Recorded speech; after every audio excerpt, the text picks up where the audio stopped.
Most people remember Joe Strummer as the furious voice of punk. The guy who stepped on stage like he was ready to shake the world off its hinges. To the outside eye, he was all grit, all protest, all clenched fist rebellion.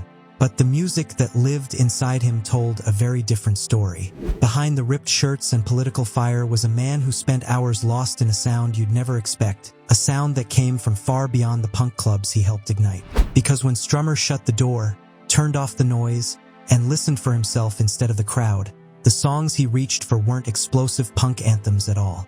They were smooth, emotional, deeply human. Songs built on heartbreak, unity, and resilience. Songs that came from a world that couldn't have been further from the chaos of the Roxy Club. And the deeper you go into Strummer's life, the more you realize something surprising. As much as he shaped punk, the music that shaped him came from another universe entirely. A universe carved out by some of the greatest soul voices ever recorded. But this wasn't some casual side interest. It was far more personal and far more revealing than fans ever realized. And what Strummer kept close to his heart would eventually show the world a version of him that almost no one expected. The Clash's obsession with genre diversity. When the Clash first stepped into the punk scene, everyone around them was locked into the same narrow formula. Loud guitars, 3 basic chords, and a mission to play faster than anyone else.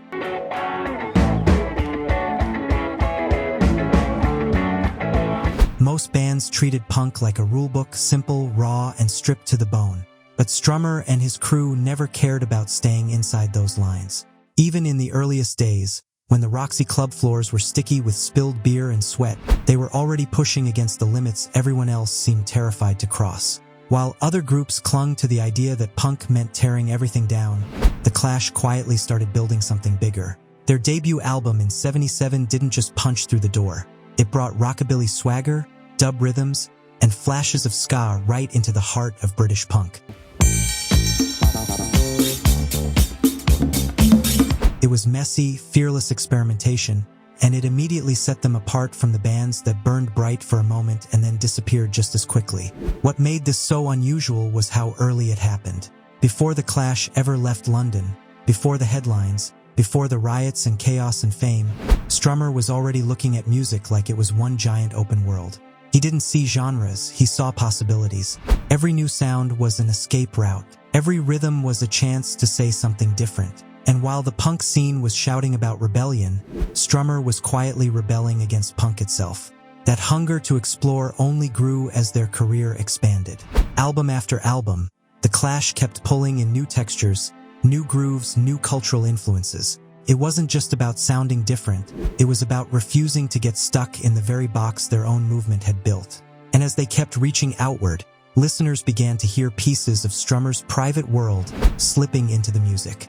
Because long before the band ever hit their stride, Strummer's ears were tuned to a much broader spectrum than anyone around him realized. And one particular sound, warm, emotional, and deeply rooted, had already started shaping the way he saw music itself, even if the world wasn't ready to see that side of him just yet. How soul music fit into Strummer's worldview.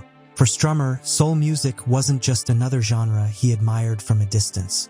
It fit into his worldview so naturally that once you see the connection, it almost feels obvious. Soul was built on messages of unity, struggle, love, and resilience. Ideas that Strummer carried like armor throughout his entire life. The same man who roared against corruption and division on stage found comfort in a sound born from community and collective strength. Soul music came from people fighting to be heard, using their voices as shields and weapons at the same time. To Strummer, that wasn't just music. It was truth. It was survival. And that's exactly why he gravitated toward artists who treated rhythm as a form of resistance. Marvin Gaye questioning the world around him. Nina Simone singing with the weight of an entire movement behind her. These weren't just performers. They were fighters. And Strummer recognized that fire immediately. But the connection went deeper than politics. Punk could shake you awake, but soul could reach inside you. Punk was adrenaline, soul was humanity. Strummer always believed that people mattered more than systems, and soul echoed that belief in every note. No matter how loud the guitars got, he held onto music that spoke about compassion, heartbreak, and hope. It reminded him of what he was fighting for in the first place. He once said he never wanted to sing from a place of emptiness. Soul gave him the emotional foundation that punk alone couldn't provide. It showed him that rebellion didn't always need to be a scream. It could also be a plea, a whisper, a cry for something better. And whether he was on stage or off the grid somewhere in London, those voices stayed with him. The more you look at Strummer's life, the more you realize that punk may have been the language he used, but soul was the voice he listened to. And eventually, that private connection found its way into something much more public, a space where he finally let the world see what really moved him. The BBC World Service era, London Calling. By the late 90s, Strummer had been through the whirlwind of punk, the collapse of The Clash, and the long, quiet years that followed. But in 1999, something unexpected happened. The BBC World Service handed him his own radio show. They called it London Calling, and for Strummer, it was more than just a broadcasting gig. London calling to the faraway towns, now war is declared.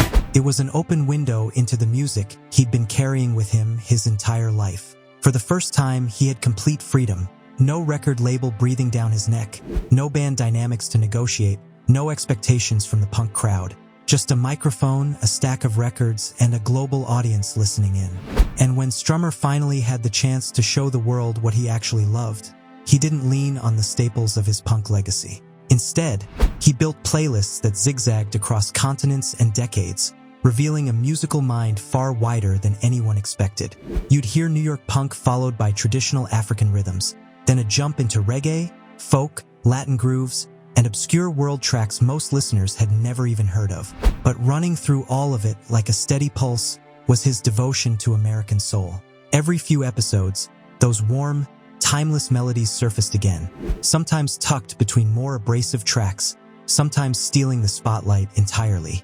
Strummer wasn't just playing songs. He was sharing pieces of himself that he'd never had the chance to put front and center. You could hear the admiration in the way he introduced certain artists, the soft ease in his voice when a soul classic started spinning. His choices weren't random. They were a roadmap of everything that had shaped him long before the world knew his name. And once those playlists became public, it became clear that soul wasn't some phase or nostalgic trip. It was a cornerstone of his musical identity, hidden in plain sight and finally brought into focus through the radio waves. But certain names kept returning, almost like he couldn't resist pressing play again. And those choices said more about him than any punk anthem ever could. Joe Strummer's favorite soul titans. If you listen closely to London Calling, it didn't take long to notice the artists Strummer kept circling back to. These weren't casual picks or convenient crowd pleasers. These were the names that lived in his bloodstream, the voices he'd carried long before anyone called him a punk icon. And at the top of that list was one man Strummer seemed almost unable to resist, Otis Redding. Whenever Redding's Try a Little Tenderness came on, You try a little tenderness. Something shifted in the atmosphere. Strummer played it not with the enthusiasm of a fan, but with the reverence of someone returning to an old friend. The raw emotion, the gradual rise from quiet yearning to explosive passion. It captured everything Strummer admired about soul. Heart, honesty, vulnerability. Redding didn't perform songs. He lived inside them. And Strummer connected to that with an intensity that punk alone couldn't satisfy.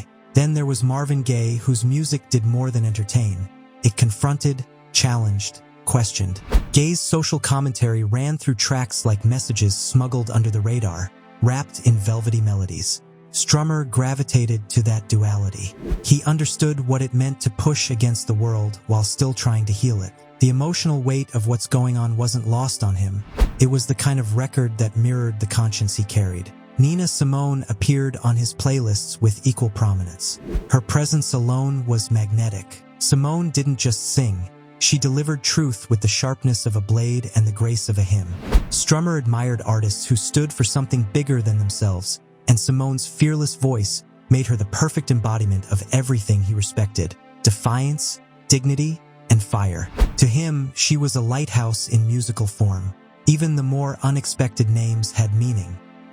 Dean Taylor, a Motown alum with a knack for eerie, storytelling soul, slid into rotation more than once. His dramatic vocals and haunting melodies complemented Strummer's fascination with music that carried a message beneath the surface. If Redding and Gaye were the giants, Taylor was the underdog Strummer never forgot. Together, these artists formed a constellation of influences that revealed what truly moved him.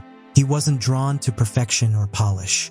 He was drawn to soul's unfiltered humanity, voices that cracked, rhythms that pulsed like heartbeats, songs that reached across time and still felt urgent. And Strummer's devotion didn't stop with the legends. Because once you dive into his playlists, you start noticing another current running beneath the classics. One built on grit, groove, and the kind of swing that brought an entirely different energy into his world. Strummer's love of funk and R&B deep cuts. Beyond the giants of soul, Strummer had a soft spot for the grooves that lived just outside the spotlight. Records that didn't always top charts but carried a raw, electric pulse he couldn't ignore.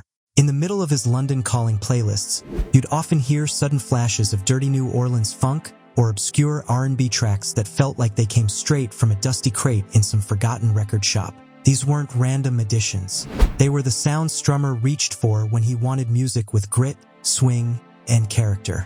One of the names that kept surfacing was the Meters, a band whose grooves were so tight they felt like they could snap at any moment. Their music wasn't flashy or overly polished. It was locked in rhythm, built on instinct and feel. That's exactly the kind of energy Strummer loved. The Meters played like they were channeling something primal, and Strummer recognized that same spirit in punk even if the styles couldn't have been more different. It was rebellion expressed through rhythm instead of volume. Then there was Eddie Bo, the king of New Orleans deep cuts.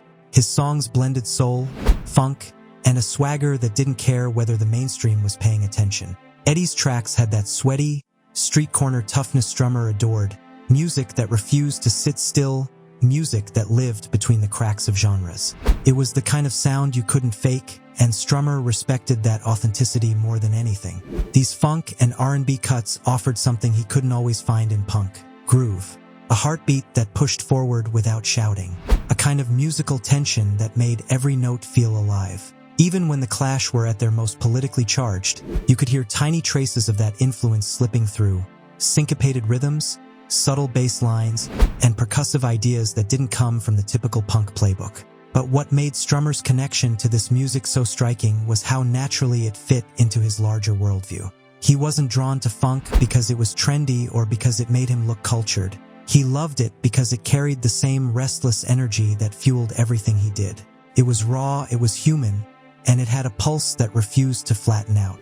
And this blend of inspiration, from sweeping soul ballads to gritty funk grooves, slowly revealed something deeper about who Strummer really was. Because when you step back and look at the full picture, one thing becomes obvious. Soul didn't just complement punk in his life, it filled in the spaces punk could never reach. And that leads to the real heart of his connection to all this music. The reason soul struck him harder than the scene he helped create. Why soul hit him harder than punk. For all the noise, speed, and fire that surrounded Strummer during the height of punk, there was a part of him that punk could never quite reach. Punk was a spark, a way to jolt people awake, to force conversations no one wanted to have. But soul was something else entirely. It didn't just confront the world. It touched the parts of life that rage alone couldn't fix. And that's exactly why it struck Strummer so deeply. Soul music wasn't afraid of emotion. It wasn't scared to be gentle, or wounded, or hopeful. It spoke about heartbreak with the same sincerity that it spoke about resistance. That balance mattered to Strummer. Punk gave him a voice to shout with, but soul gave him a reason to shout in the first place. It reminded him that behind every protest sign, behind every political lyric, there were real people living real lives. People who loved, hurt, sacrificed, and fought in ways that didn't always make the headlines. And that emotional honesty was something Strummer craved. Even at his most furious, he never wanted to come off as empty or performative. He wanted to feel the music he made, and he wanted you to feel it too. Soul, with its vulnerability and warmth, grounded him. It kept him connected to the human side of the struggle, the part that didn't always fit into the harsh edges of the punk aesthetic. There was also something about the way soul carried history. These songs weren't just recordings. They were lived experiences, poured into microphones by artists who understood oppression, hope, and survival on a level Strummer deeply respected. Listening to them offered a sense of perspective that punk, in all its urgency, couldn't always provide. Soul reminded him that rebellion wasn't just about burning systems down, it was about lifting people up. And then there was rhythm. Punk could be driving and relentless, but soul had a pulse. a warmth, a heartbeat. Strummer connected to that instinctively. It gave him emotional room to breathe, reflect, and remember why he cared so fiercely about the world. Punk shouted, soul listened. Punk fought, soul healed. Strummer needed both, but only one of them reached all the way into his core. That's why, no matter how far the clash traveled or how loud the amps got, he always returned to soul when the noise faded. It wasn't nostalgia. It wasn't escapism. It was recognition. Soul music held the emotional weight he couldn't find anywhere else. And once you understand that, it becomes impossible to miss the fingerprints it left on his work. Because eventually, those influences didn't just stay inside his headphones. They slipped directly into the Clash's music, shaping the sound of a band most people thought they already understood.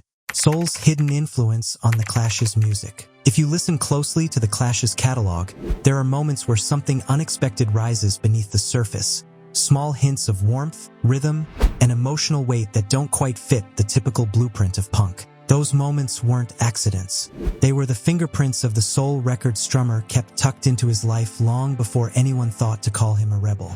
And once you know what you're listening for, that influence becomes impossible to miss. Take combat rock, for example. Fans often point to the New York chaos, the hip-hop influences, the city's urgency pulsing through every track. But there's another layer woven into that album, one shaped by the soul breaks and R&B grooves floating through the boroughs at the time.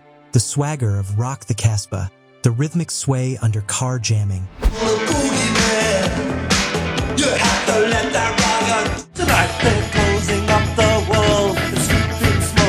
Even the subtle melodic instincts buried in the quieter tracks, they all carry traces of the music Strummer played on his radio show years later. Strummer wasn't copying soul, he was absorbing it, letting it shift the way he approached melodies, phrasing, and emotional delivery. Even when the Clash were at their most abrasive, you can hear him sneaking in a touch of softness, a sense of longing or reflection that didn't come from the usual punk toolkit, that came straight from the soul icons he admired, the ones who knew how to blend strength and vulnerability without losing either.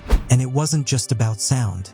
Soul gave the Clash emotional depth. While other punk bands were slamming through songs about anger and alienation, Strummer was writing lyrics that wrestled with humanity, compassion, and moral weight. He didn't just want to shout at the world, he wanted to understand it.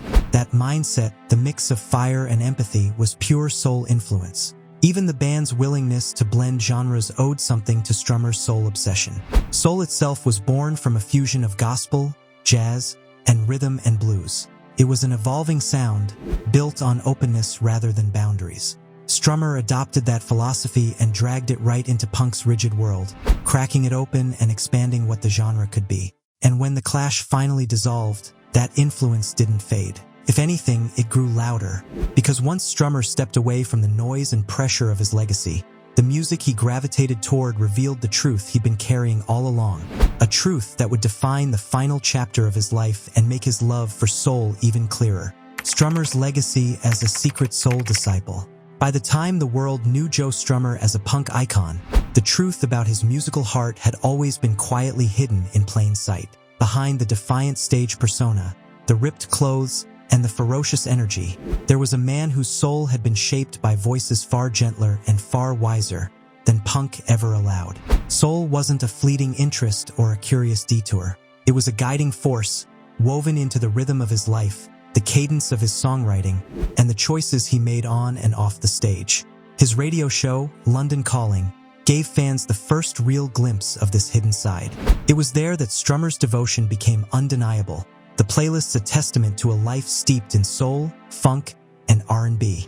Each track was a window into the music that had fueled his creativity, softened his anger, and reminded him of what truly mattered: connection, humanity, and the power of a song to change the way we feel about the world.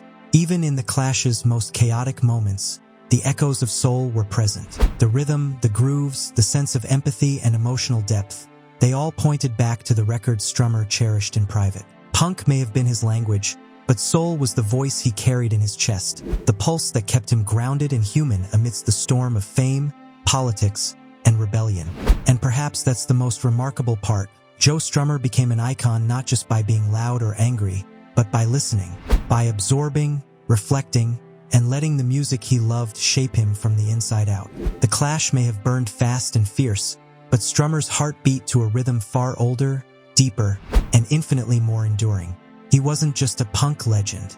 He was a secret disciple of soul, carrying its spirit through decades of noise, chaos, and change.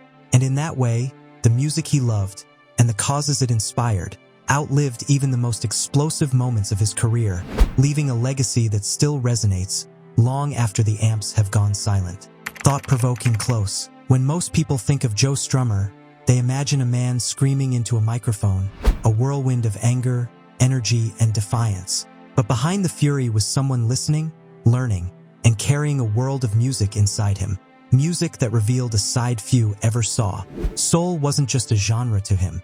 It was a mirror, a guide, and a companion that shaped his ideas, his activism, and even the sound of the clash. The contrast is striking.